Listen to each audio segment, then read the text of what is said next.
Сендермен бірге мен Джакс. Лайк басып, төмендегі қоңыраушаны басып кетіңіздер. Мен қарға мен түлкі ертегісін айтып беретін болам. Бір күні түлкі орманда келе жатса,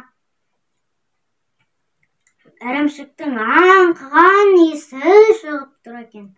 Ағаштарды ары айналады, бері айналады, таппай қойған соң, түлкі төбесіне қарай қалса, аузында ірімшігі бар қарға отыр екен. Енді бұны қайтып алсам екен деп түлкі қолқа басады. Қарға, мен сенің атаңды танушы едім. Атаң сондай керемет, ақылды, данышпан еді. Ал әкеңді де танушы едім.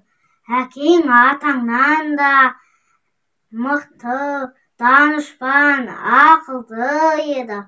Ал атаңнан да, әкеңнен де асқан, ол сен даусың керемет деп еді түлкі.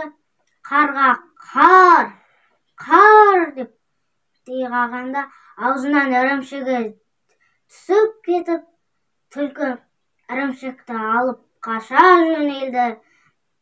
Іс бітті, қу кетті деген осы.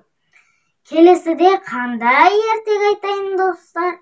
Соны астына жазып, астына пікір қалдырып кетіңіздер. Сау болыңдар достар.